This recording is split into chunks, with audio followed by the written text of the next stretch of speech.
Ladies and gentlemen, welcome back to the GLC podcast. My name is Riyadh, and I'm with Michael.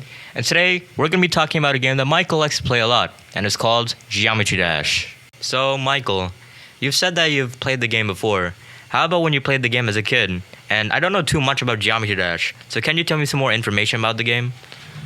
So, from my current experience on the game, which I have hundreds of hours on it, most people only know about the cube game mode and probably the ship because most people who've played the game and actually remember it, they usually play like the first few levels and then just never pick up the game again. But since like years ago, the game has been like updated multiple times and there are new game modes, there's more levels, and the game even has community events.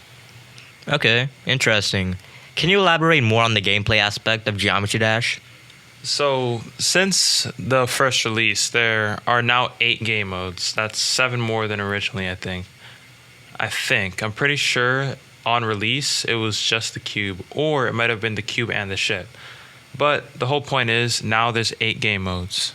Those game modes are the cube, the ship, the ball, the UFO, the wave, the robot, the spider, and the swing copter. So out of all of the game modes, which one is your favorite? So my favorite game mode would have to be the spider game mode, mainly because it's just fun to play overall.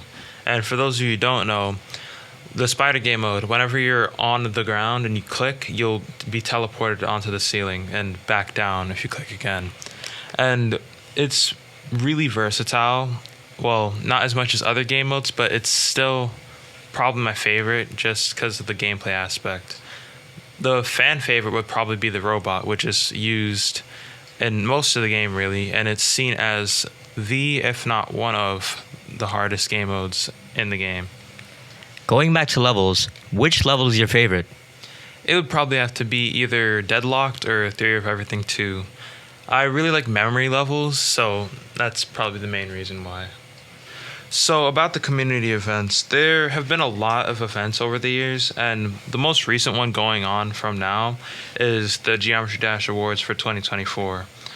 Pretty much a bunch of creators will be nominated for certain awards, like Best YouTuber, Best Decoration, and stuff like that, and they'll get an award for it.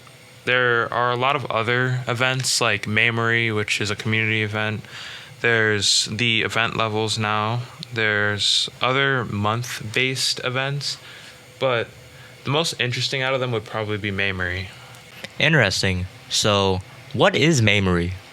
So Memory is pretty much an event that happens during May where people either collab or work on solo levels that are just memory levels.